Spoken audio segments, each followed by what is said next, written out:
Ahora que vino Elliot, mi nieto, y pudimos disfrutarle a él y a la familia, hermanos, meditaba cómo él así de pequeño depende totalmente de sus papás para todo. Ellos tienen que ayudar a Elliot en casi todo lo que él necesita, como pues vestirse, cambiarse, el pañal, comer. Ahora que ya empieza a gatear, hay que cuidarlo porque ya se acerca a las escaleras, abre los estantes y saca las cosas.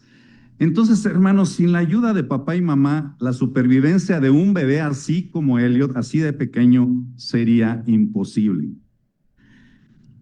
Así hace Dios con nosotros, nos ayuda a caminar en sus mandatos, interviene con su poder para que podamos obedecerle. Ojo, lo que te estoy diciendo, sígueme en eso. Interviene Dios con su poder para que le podamos obedecer. Así que no estamos solos. El Señor Jesucristo, ¿te acuerdas que dijo? Estaré todos los días con vosotros hasta el fin del mundo. Y también dejó su Espíritu Santo, que en griego es parácletos, que es uno que camina al lado, ¿te acuerdas? Y que nos ayuda a caminar en la senda de la obediencia a Dios.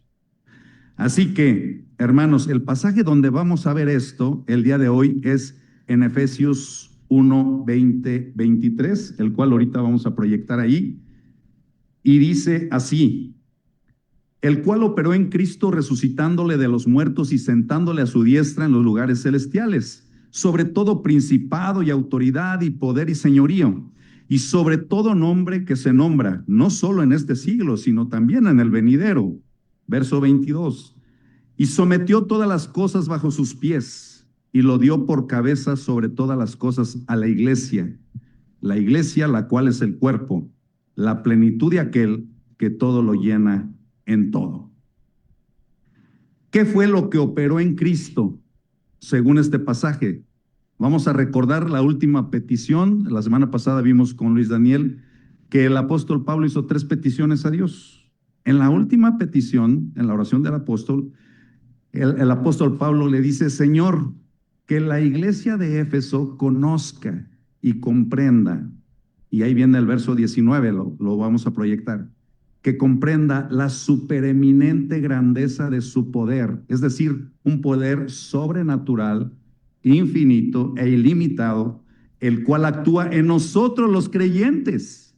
Este poder es el mismo que Dios mostró con tanta fuerza y potencia. ¿En quién? ¿En quién? Verso 20, ahí está, que es nuestro estudio de hoy. Lo mostró y operó ¿en quién? En Cristo. Wow. Y eso, entonces, hermanos, lo que está diciendo el apóstol Pablo es: este poder sobrenatural y extremadamente grande e ilimitado que operó en Cristo y lo resucitó, es el mismo poder ilimitado de Dios que opera en nosotros. Y en los siguientes versículos, Pablo comienza a mencionar cómo fue que ese poder operó en Cristo, y con ello vamos a ver cómo es que opera en nosotros. Esto es lo que vamos a ver el día de hoy, hermanos, y de lo cual vamos a rogar al Señor que salgamos hoy con una decisión de obedecer lo que el Señor quiere que comprenda y obedezca a ese respecto, porque para eso es la predicación, para que haya un reto y nosotros podamos salir aquí diciendo: Señor, te quiero obedecer. Vamos a orar para ello. Oremos, hermanos. Padre amado, gracias por tu bendita palabra que siempre nos instruye. Señor, que tu Espíritu trabaje en todos nosotros, todos los que estamos aquí, que reveles tu palabra en nuestro corazón para que tomemos una decisión de comprender en este pasaje lo que tú quieres, Señor, que yo entienda, que todos entendamos y que podamos obedecerlo, que lo llevemos a la práctica para que sea para honra y gloria de tu nombre, para que te glorifiquemos obedeciéndote, Padre. Te lo pedimos en el nombre de Cristo Jesús. Amén. El tema de hoy, hermanos, el poder de Dios que actúa en mí. El pasaje es Efesios 1, 20 a 23. Ahí está el pasaje y el tema. Y vamos a ver 3 puntos, los vamos a proyectar, 3 puntos. El poder de Dios que actúa en mí, punto 1, para creer en Cristo como Salvador y resucitar para vida eterna. Punto 2, el poder de Dios que actúa en mí para que Cristo sea el Señor y amo de mi vida. Y punto 3, el poder de Dios que actúa en mí para obedecer a Cristo como cabeza de la iglesia. ¿Actúa el poder de Dios en mí? Sí. Así es. Vamos a ver cómo. Vayamos al verso 20. El apóstol entonces comienza a mencionar cómo operó este supereminente poder ilimitado en Cristo y dice, verso 20, el cual operó en Cristo. ¿Cómo fue que operó? Dice, resucitándole de los muertos y sentándole a su diestra en los lugares celestiales. Entonces, como vimos, punto 1, el poder de Dios que actúa en mí para creer en Cristo como Salvador y resucitar para vida eterna. Mi hermano, tú y yo sabemos que un día vamos a morir. Este cuerpo va a ir al polvo y sabemos que la vida no acaba con la muerte, como algunas personas y algunas religiones enseñan. De hecho, de ahí viene de que muchas gentes se quitan la vida porque tienen problemas y dicen, pues lo soluciono quitándome la vida pensando que ahí se acaba todo, y no. Dios reveló que ahí no acaba todo. Hay vida después de la muerte, y no solo, sino que hay resurrección de los muertos. Es decir, hermano mío, un día todos los muertos resucitarán. Los muertos volverán a vivir. Es decir, el cuerpo se va a materializar nuevamente. ¿Cómo? Dios lo va a hacer. Uno, un cuerpo glorificado y el otro no, pero Dios lo va a hacer. Los muertos resucitarán. Y fíjate lo que dice, el Señor habló acerca de 2 tipos de resurrección en su palabra. Juan 5:28, sígueme en esto, dice, no os maravilléis de esto porque vendrá hora cuando todos los que están en los sepulcros oirán su voz, y los que hicieron lo bueno saldrán a resurrección de vida, mas los que hicieron lo malo a resurrección de condenación. La pregunta es, ¿en qué tipo de resurrección estarás tú en el día postrero? ¿En dónde estarás tú? Y el pasaje muestra claramente cómo se llega a los 2 tipos de resurrección. Si tú te fijas ahí, dice los que hicieron lo bueno y los que hicieron lo malo, y no está hablando de hacer buenas obras o malas obras. No está hablando si te portas bien o te portas mal. No está hablando de eso. Entonces, ¿de qué está hablando? Y el Señor lo revela, hermanos, sígueme, cuando va a resucitar a Lázaro. ¿Te acuerdas de ese pasaje? Que va a resucitar a Lázaro y que se encuentra Marta ahí. Señor, si hubieras venido, pues no hubiera muerto Lázaro. Y el Señor le dice, Lázaro resucitará, sí, pero ella sabía de la resurrección. Dice, resucitará en el día de los muertos. Ahí el Señor tenía otro plan con Lázaro, que el Padre fuera glorificado. Pero ahí le revela algo interesante.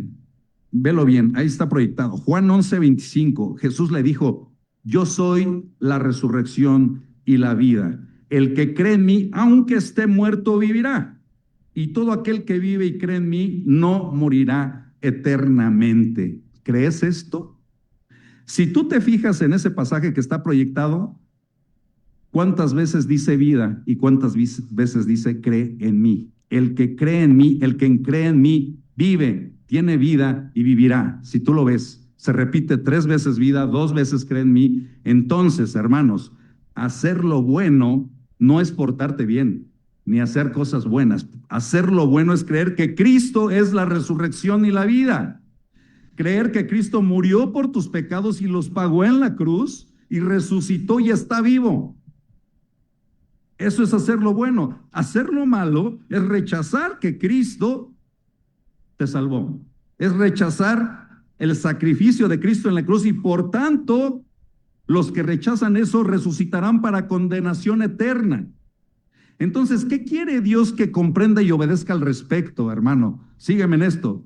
Que así como el poder de Dios actuó en Cristo para resucitarle y sentarle en los lugares celestiales, así también actúa el poder de Dios en mí para resucitarme primero de muerte a vida, cuando creo que Cristo pagó mis pecados. ¿Estás de acuerdo? Yo estaba muerto y yo creo en Cristo que Él pagó en la cruz mis pecados y entonces me resucita espiritualmente y entonces me habilita, por tanto, para que pueda resucitar para vida eterna en el día postrero y ser sentado también en los lugares celestiales en Cristo. ¿Te acuerdas que el Señor Jesucristo dijo, para que los que creen en mí, Padre, donde yo estoy, allí quiero que ellos estén. Y sabes por qué es necesario que el poder de Dios actúe, porque de repente puedes decir, bueno, pero el que decidió en Cristo que no fui yo. Déjame decirte algo, es necesario que el poder de Dios actúe en ti y en mí para que podamos creer para vida eterna, porque dice la Escritura, Romanos 3:11 y 3:12, y los vas a ver ahí, y quiero que te fijes en cuántas veces dice no hay nadie, o ni uno solo, no hay nadie que entienda, no hay nadie que busque a Dios, no hay nadie que haga lo que, lo bueno, ¿te acuerdas? Hacer lo bueno, no hay ni uno solo. Dios tiene que intervenir en nosotros. Hermanos, nosotros por nuestra propia cuenta no buscaremos a Dios jamás. Aún si tú dices, pues es que, pero ¿qué no? Yo dije, Dios tuvo que intervenir en la decisión que tú hiciste, Dios movió. ¿Y sabes por qué? Fíjate lo que dice la Escritura, Juan 6:44. Dice, ninguno, y Jesucristo lo reveló, ninguno puede venir a mí, dice el Señor Jesucristo, si el Padre que me envió no lo trajere. ¿Y yo lo qué? Entonces lo resucitaré. Entonces va a tener resurrección en el día postrero para vida eterna. Y tú sabes también cómo actúa el poder de Dios, ¿a través de quién? Juan 16:8. Y cuando Él venga, el Espíritu Santo, está hablando de Él, convencerá al mundo de pecado, y dice, de pecado por cuanto ¿qué? No creen en ti. Entonces, fíjate bien, hermano, y no sé si lo habías visto, Dios el Padre intervino en ti a través del Espíritu Santo para que tú decidieras en Cristo. Por tanto, ni siquiera podemos jactarnos que un día digas, es que yo decidí por Cristo. No, Dios te ayudó, Dios intervino. Si no, no hay nadie que haga lo bueno, no hay quien busque a Dios, no hay quien pueda seguir al Señor. No existe. Aún Dios hace eso en nosotros. El poder de Dios que resucitó a Jesucristo de los muertos hace eso en ti. Por eso es gracia. Por eso no podemos jactarnos de nada. Entonces, en suma, si tú, hermano, no has hecho lo bueno, es decir, no has creído que en Cristo como la resurrección y la vida, y el único que pagó tus pecados, si tú que estás aquí no has hecho lo bueno, no has resucitado espiritualmente, no has nacido de nuevo tampoco, y por tanto, no vas a resucitar para vida eterna. No vas a resucitar para vida eterna. No basta con decir, pues creo que creo. Eso es lo más terrible. Cuando dices, pues sí, creo que creo. El Espíritu da testimonio a nuestro espíritu que somos hijos de Dios. Entonces, si eres un hijo de Dios, tú vas a decir, Cristo murió por mí. Yo no sé por los demás, pero en la cruz, Cristo subió y me sustituyó a mí. A mí sí. A mí sí lo hizo. El Espíritu me da testimonio de eso.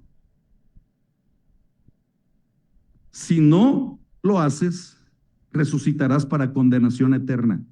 ¿Y sabes qué pasa con los que están en condenación eterna? Estarán en un lugar donde el gusano no muere y el fuego no se apaga, y es el crujir de dientes todo el tiempo. Estarán siempre muriendo sin acabar de morir eternamente. ¿Escuchaste lo que dije? Estarán siempre muriendo sin acabar de morir eternamente. Pero si dejas que el poder de Dios actúe en ti para convencerte de pecado y el Padre te lleve a Cristo, resucitarás de muerte a vida, habrás nacido de nuevo y entonces, solo entonces tendrás la certeza de resucitar para vida eterna en el día postrero. Una decisión imperante. ¿En qué resurrección vas a estar? No es un juego. Dios ve tu corazón. El poder de Dios que actúa en mí para creer en Cristo como Salvador y resucitar para vida eterna. Punto 2. Efesios 1:21. Y Dios Padre con su supereminente poder puso a Cristo, dice ahí el verso 21, sobre todo principado y autoridad y poder y señorío y sobre todo nombre que se nombra no solo en este siglo, sino también en el venidero. Punto 2. El poder de Dios que actúa en mí para que Cristo sea el Señor y amo de mi vida, porque así le plació al Padre hacerlo. Y una vez, hermanos, una vez que Dios el Padre obró con su poder en nosotros, escucha esto, y nosotros creímos en Cristo como Salvador para resucitar, para vida eterna, entonces Dios opera nuevamente con su poder en nosotros para que podamos hacer de Cristo no solo nuestro Salvador, sino nuestro Señor. ¿Cómo? ¿No es lo mismo? No, no es lo mismo. Es aquí, hermanos, donde lamentablemente a veces se quedan muchos creyentes. En hacer de Cristo solo su Salvador, pero no el Señor y amo de su vida. ¿Y sabes qué pasa cuando no hacemos esto? Porque tú puedes decir, ya me salvó, sí. El siguiente punto es que lo haga Señor y amo de su vida. ¿Y sabes qué pasa con esto? ¿Sabes qué pasa cuando no hacemos al Señor nuestro amo de nuestra vida? Que gran parte de las aflicciones que cursamos es consecuencia precisamente de no hacerlo. Porque al no hacerlo, el Señor y amo de nuestra vida, entonces no es mi autoridad. Cristo no es mi autoridad, su palabra no es mi autoridad, y entonces no me sujeto a Él. Y entonces tomo decisiones fuera del señorío de Dios. ¿Me explico? ¿Lo ves? Tomo decisiones fuera del señorío de Dios, a mi forma, a mi manera, y mi vida se convierte en un completo desastre. Por eso gran parte de las aflicciones es porque no hago de Cristo el Señor y amo de mi vida. Entonces me conduzco como a mí me parece.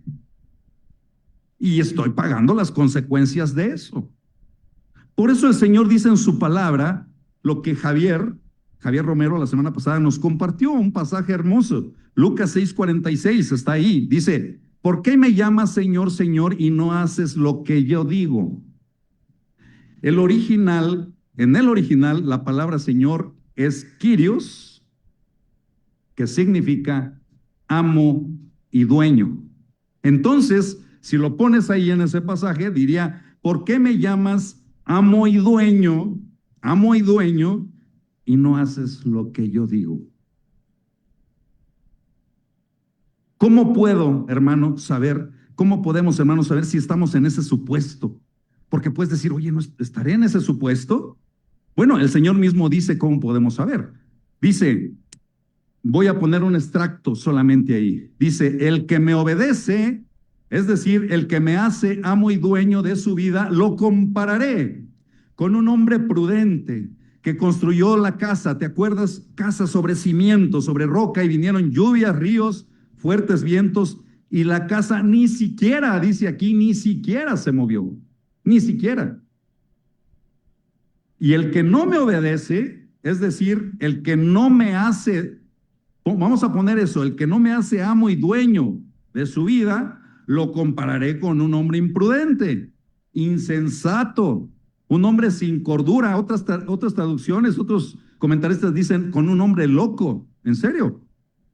Insensato, que construye la casa sobre la arena. Bueno, es que si vemos que alguien está construyendo sobre la arena, sí diríamos, oye, creo que no, como que le falta un poquito de sentido. Entonces, vinieron las lluvias, ríos y fuertes vientos, y la casa, escucha bien, se derrumbó y fue grande su ruina. A veces así está nuestra vida. Terrible. ¿Cómo puedo saber si Cristo es el Señor y dueño y amo de mi vida? Bueno, ¿cómo está tu casa? Ahí dice. ¿Cómo está tu casa? ¿Cómo está tu familia? Cuando azotan lluvias y vientos y vienen, y quiere decir que vienen pruebas y tribulaciones a ti, a tu familia, a tu casa, ¿cómo está tu casa? ¿Está de pie o se está tambaleando? ¿O se está moviendo? ¿O está por derrumbarse o quizá ya se derrumbó? Y esto tiene que ver, es decir, ¿cómo estás tú y cómo está tu relación con tu esposa y tus hijos, con tu esposo y con tus hijos, cuando azotan a la casa los problemas y las pruebas? Porque ahí es donde dice que viene todo eso. ¿Y cómo está tu casa? ¿Se movió? ¿Se está moviendo? ¿Se está tambaleando? ¿Está firme? Ni siquiera se mueve porque haces de Cristo el Señor y amo de tu vida.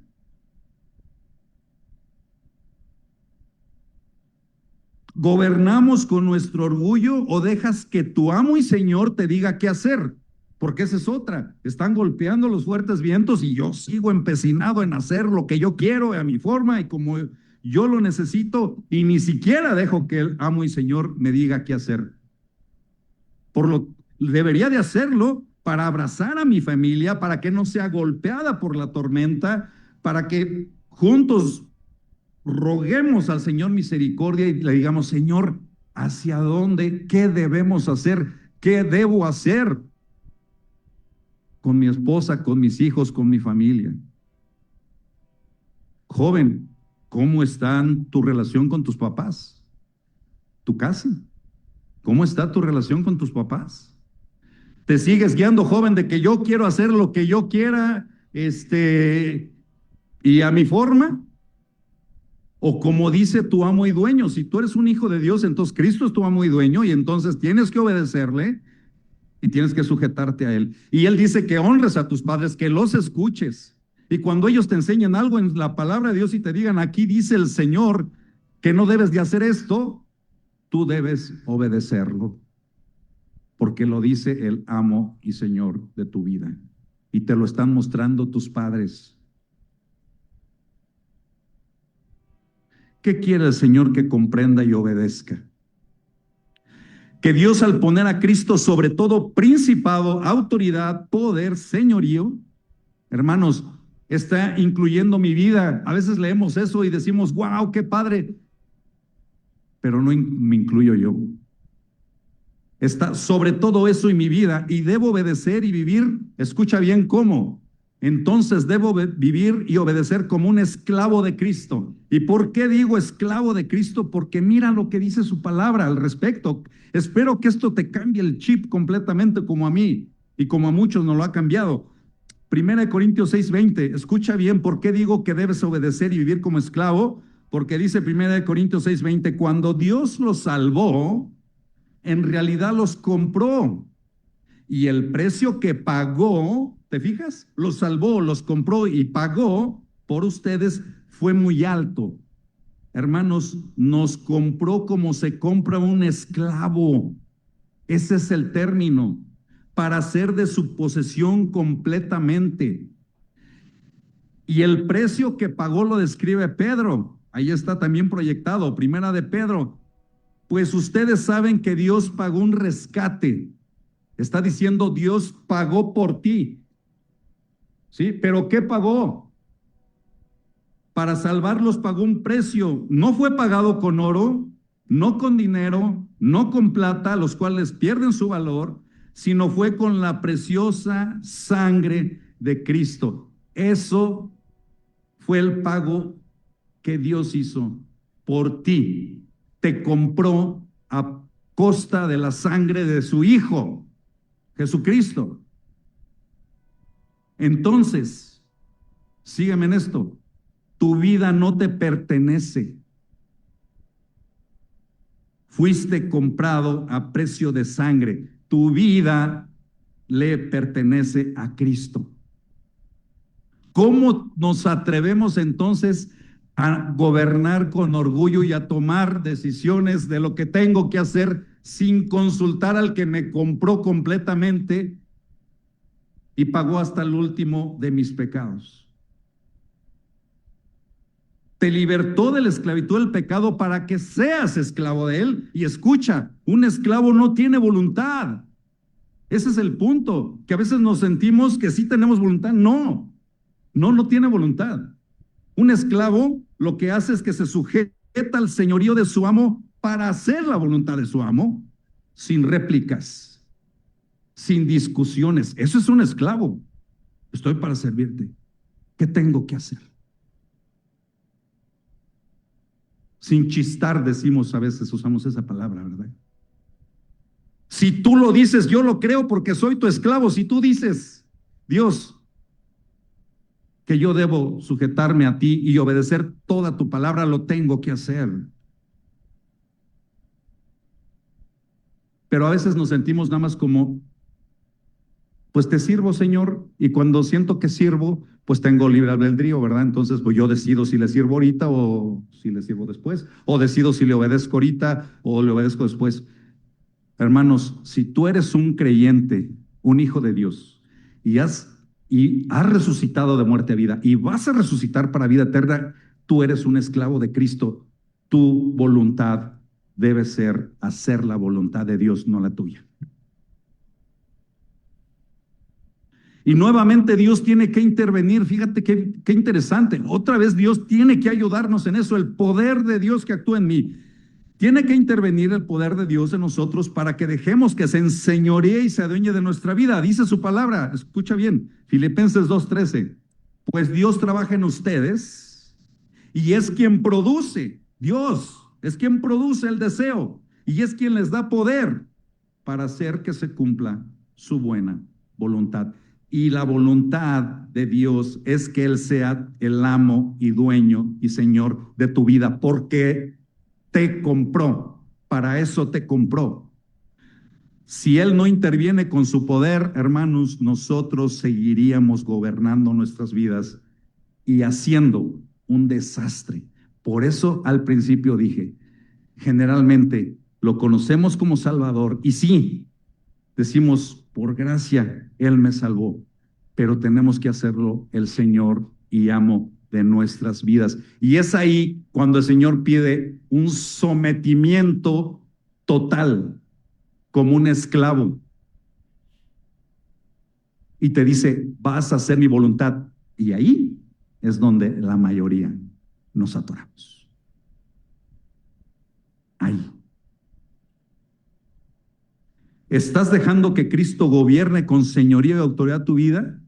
Y por tanto dejas que te diga qué hacer o sigues gobernando tu vida a tu forma, a tu parecer.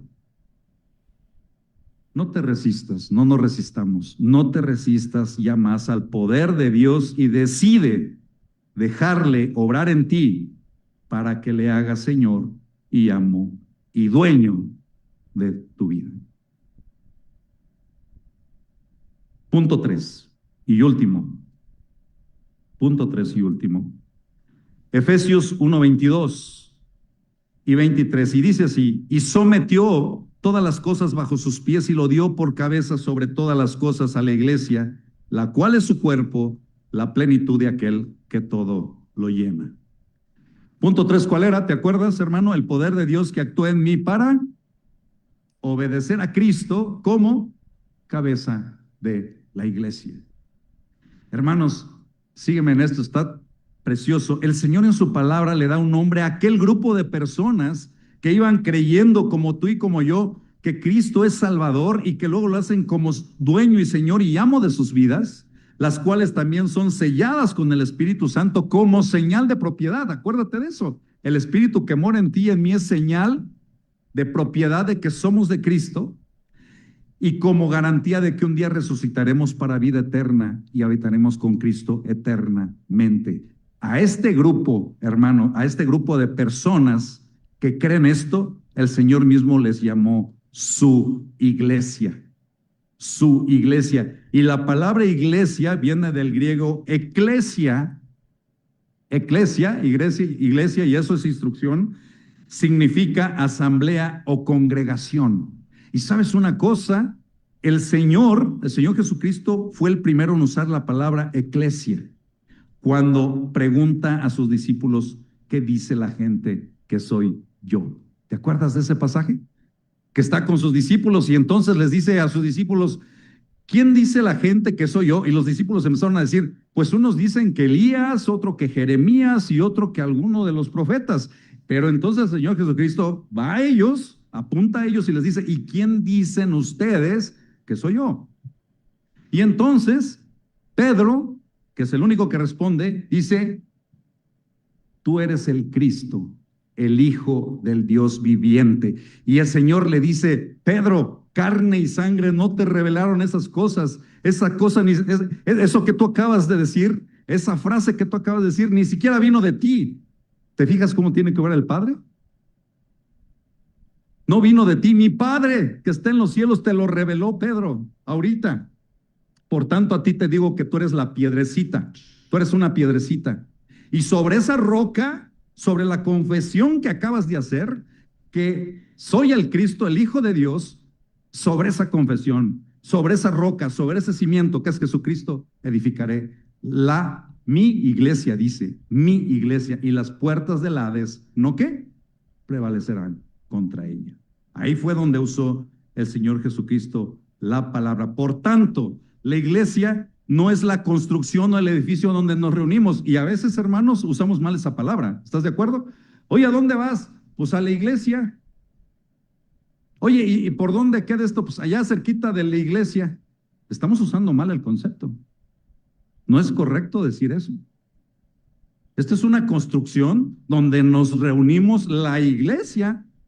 Allá se quedó otra construcción donde nos prestó Chuy y hemos estado en varias construcciones, pero esa no es la iglesia. ¿Qué es la iglesia?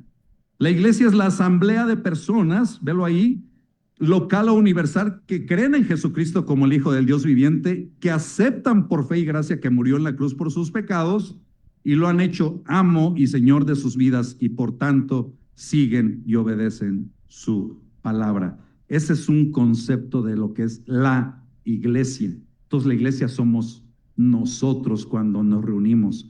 Aquí estamos la iglesia, no la construcción. Entonces cuando digas que vas a reunirte, voy a la reunión de la iglesia allá en el local donde la acabamos de rentar, pero voy a la reunión de la congregación de la iglesia. Y la iglesia también es llamada el cuerpo de Cristo, que es lo que estamos viendo, donde Él es la cabeza, es decir, el amo, el Señor y dueño de la iglesia. Si tú te fijas, Efesios 1:22 dice, y lo dio por cabeza sobre todas las cosas a la iglesia. ¿Quién lo dio? El Padre, la cual es su cuerpo. Entonces la iglesia se define como el cuerpo de Cristo, donde Cristo es la cabeza y su cuerpo, y dice que Él la completa y la llena, y también es quien le da plenitud a la iglesia en todas las cosas. Entonces esta iglesia no es de Daniel, no es de Roberto, no es de Beto, no es de Oscar, no es de Martín, de Juan. Esta iglesia es de Jesucristo y Él la compró con su sangre a los que creen en Él. Un día no va a estar Daniel ni yo, y el Señor de su iglesia como cabeza va a elegir a alguien y lo va a poner en el lugar que Él quiere. Y así pone también en los ministerios, como Él quiere, como Él desea, porque Él es el dueño de la iglesia. Y antes de ir al cielo, el Señor ejerce esa autoridad que Dios el Padre le dio como cabeza de la iglesia y le da a la iglesia un mandato. Escucha, muy interesante esto que deriva ya a la conclusión. Le da un mandato. Cristo como cabeza, Dios lo pone como cabeza y Él da un mandato a su iglesia y le dice, Mateo 28, toda potestad me es dada. Ahí está refrendando la autoridad que el Padre le dio. Toda potestad me es dada en el cielo y en la tierra. Por tanto, id y haced discípulos a todas las naciones, bautizándolas en el nombre del Padre y del Hijo y del Espíritu Santo y enseñándoles que guarden todas las cosas que os he mandado. Y aquí yo estoy con vosotros todos los días hasta el fin del mundo. Ejerciendo Cristo, la cabeza, su autoridad y dando un mandato. Y aquí hay varios verbos imperativos a obedecer. ¿Qué tanto tú los estás obedeciendo, mi hermano? ¿Qué tanto tú los estás obedeciendo? Tú eres parte de la iglesia y está diciendo, id. ¿Qué tanto estás yendo a compartir el evangelio? ¿Tú estás compartiendo el evangelio a alguien hoy? ¿Qué tanto estás, escucha bien esto, qué tanto estás dispuesto a decir al Señor, heme aquí, Señor, envíame a mí? Porque a veces hemos escuchado de Cristo, sí, por supuesto, pero no nada más para que estés en la silla todo el tiempo, sino para que cuando el Señor te diga, necesito que vayas y hables de mi Hijo Jesucristo a alguien, ¿qué tan dispuesto estás de ir? Como imperativo, ir, ve, acude. ¿A qué? hacer discípulos. Ahora, hacer, el segundo verbo, hacer discípulos, hacer que sigan a Cristo. ¿Y sabes qué significa hacer discípulos? Invertir tu tiempo de vida. Ese es el punto. Y a veces creo que es lo que nos detiene. No, yo tengo muchas cosas que hacer. No, es que estoy bien cargado de cosas. Pero es hacer discípulos. Invierte tu tiempo para que aprendan y busquen vivir según las enseñanzas de Cristo y que lleguen a un compromiso profundo y a una transformación de vida. Eso es hacer un discípulo. No nada más que le digas, mira, aquí dice esto y pues ahí nos vemos. No. Es que estés con Él como Cristo estuvo con sus discípulos 3 años. A veces los discipulados nos toman años. Bautizándolos, obedeciendo al mandato de Dios que los identifica y que es testimonio ante los demás que son hijos de Dios y son discípulos, y enseñándoles, dice ahí, que obedezcan todas las cosas que el Señor ha mandado, toda la palabra de Dios. Mira, no sé si lo estás viendo, pero qué encargo tan precioso que tú te puedas sentar en la mesa de tu sala o de tu comedor y que digas, voy a enseñar a esta persona que donde el Padre está trabajando, le voy a enseñar lo que Dios dice. Yo solamente voy a hablar lo que dice su palabra y el Espíritu hará en él lo demás. Pero tengo el privilegio de hacerlo porque recibí un mandato de la cabeza que también trabaje en enseñar todo lo que el Señor Jesucristo ha dicho, enseñándoles a no negociar la palabra, enseñándoles a no obedecer parcialmente, porque la obediencia parcial es desobediencia. ¿Me explico? La obediencia parcial es desobediencia. Enseñándoles a refugiarse y a guiarse en la palabra de Dios, buscando hacer siempre la voluntad de Dios. Y dice la palabra ahí, haced discípulos a todas las naciones y lo último de la tierra. Pero, hermano mío, querido, todas las naciones y lo último de la tierra, pero ya has empezado en tu casa.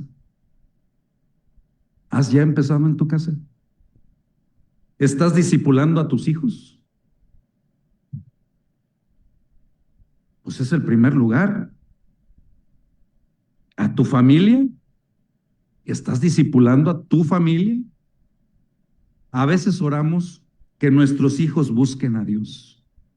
Yo he escuchado esa oración continuamente, pero estoy haciendo la parte que me toca hacer. O sea, oro que Señor, que mis hijos conozcan a Cristo. Sí, ¿qué estás haciendo tú? Tú tienes un mandato, eres parte de la iglesia. Id y haced discípulos. Y tu casa es tu primer lugar. Pues, ¿qué tanto lo estás haciendo? Porque déjame decirte que esa no es responsabilidad de la escuela dominical, ¿eh? Dios no le va a pedir cuentas a la escuela dominical si tus hijos fueron creyentes o no. Ni tampoco le va a pedir a la reunión de varones. No. El Señor va a pedir cuentas a los papás, al padre. Y entonces, ¿qué estás haciendo con tus hijos?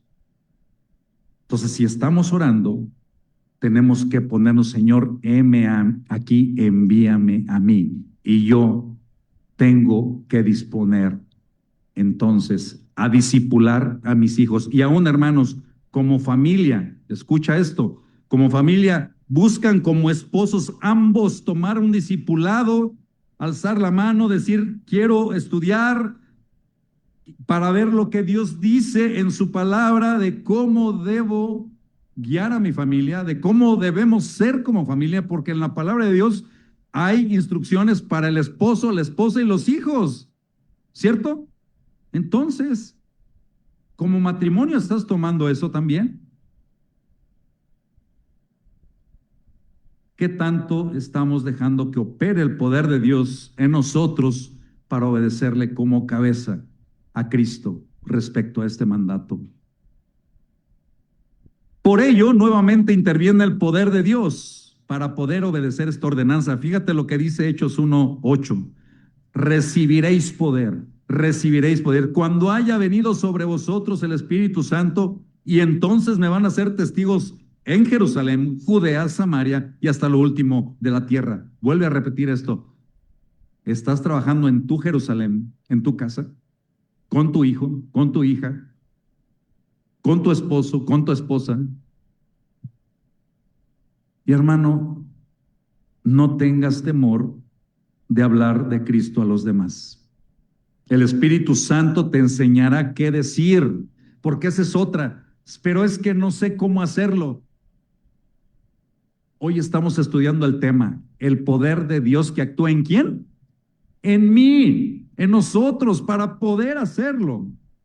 Para poder hacerlo. Entonces confía que el Señor te ayudará y te enseñará qué decir donde Él te lleve, con tus hijos, con tu esposa, con el vecino, donde Él esté obrando, donde el Padre esté obrando. Si tú te dispones, tú nada más dile, sí, Señor, yo voy.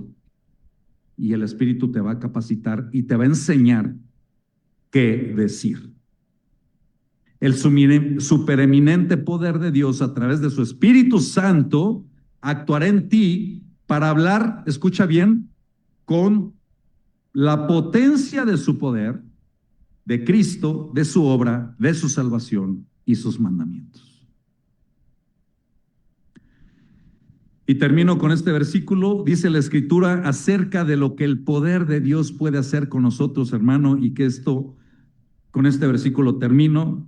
Efesios 3:20, escucha lo que Dios dice aquí.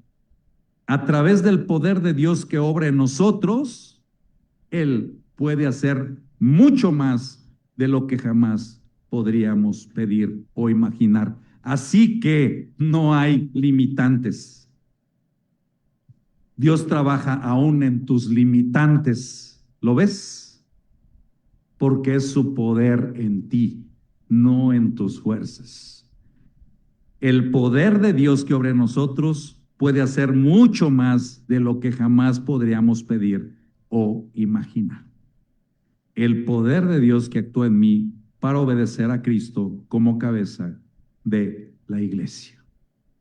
En resumen, ¿qué quiere el Señor que comprenda y obedezca respecto al supereminente poder que actúa en Cristo y que es el mismo que actúa en nosotros? ¿Qué quiere el Señor que comprenda y obedezca para glorificarle? El tema de hoy, el poder de Dios que actúa en mí. 3 puntos importantes que vimos, hermano, y espero que con los pasajes que hoy vimos puedas tú entonces tomar una decisión en tu vida. El poder de Dios que actúa en mí para creer en Cristo como Salvador y resucitar para vida eterna. Si no has tomado la decisión, tómala hoy, para que resucites para vida eterna y no para condenación, donde el gusano no muere y el fuego no se apaga, sino estés eternamente con Cristo en la luz admirable. Punto 2, el poder de Dios que actúa en mí para que Cristo sea el Señor y amo de mi vida y yo me conduzca como esclavo de Cristo, donde su voluntad es lo importante y deje de hacer las cosas a mi forma, a mi manera, que por estar haciendo eso, mi vida está hecha un desastre. Punto 3, el poder de Dios que actúa en mí para obedecer a Cristo como cabeza de la iglesia. Heme aquí, Señor, envíame a mí, a hablar de tu palabra, a mis hijos, a mi esposa, a mi familia, a donde tú quieras, a Jerusalén, a Samaria, a Judea y hasta lo último de la tierra. Oramos, hermanos. Bendito seas, Padre de mi Señor Jesucristo. Toda gloria y honra, Señor, sea a ti. Gracias por tu palabra que nos indica ahora, Señor, y hemos visto claramente, y agradecerte por la salvación que tenemos en Cristo. Si aquí hubiera alguien que no ha confiado en Cristo, que no ha pasado de muerte a vida, que no ha resucitado espiritualmente, Señor, que hoy pueda tomar la decisión de saber que Cristo murió en la cruz por él y que pueda entonces resucitar en los tiempos postreros para vida eterna y estar contigo eternamente morando en la casa celestial junto con el Padre. Y Señor, ayúdanos, por favor, por el poder que obra en nosotros, tu poder que obra en nosotros, ayúdanos a tomar la decisión de una vez por todas, Señor, a que podamos humillarnos y hacernos esclavos del Señor Jesucristo, tu Hijo. Hacerlo el Señor y amo de mi vida, que ya no impere mi voluntad, que ya no imperen mis pensamientos, que ya no imperen mis formas, que ya no impere mi carácter, que ya no impere mi orgullo, sino que impere la voluntad de Dios y que solamente le diga, Señor, que tengo que hacer como lo hiciera un esclavo con su amo. Tantas aflicciones que pasamos, Señor, por tomar decisiones fuera del señorío de tu Hijo Jesucristo, a quien has puesto por autoridad sobre todas las cosas. Y también ayúdame, Señor, a obedecerte, a obedecer a Cristo como cabeza de la iglesia y saber que tengo un mandato y un llamado de seguir creciendo en tu palabra, discipulándome y discipulando a los demás, empezando por mi casa, por Jerusalén, que es mi casa, y de ahí, Señor, a donde tú indiques que tenga que ir, decirte, sí, Señor, aquí estoy, úsame, y que tu poder se manifieste en mí para poder compartir de la obra de Cristo a los demás. Yo sé que tu Espíritu Santo, Señor, porque así lo has dicho, me enseñará qué hablar y qué decir a los demás. Gracias, Padre. Gracias por tu bendita palabra, que hoy como iglesia, todos los que estemos aquí, tomemos una decisión para gloria y honra de tu nombre. Te lo pedimos y lo rogamos en el nombre de Cristo Jesús, nuestro Señor y Salvador. Amén y amén.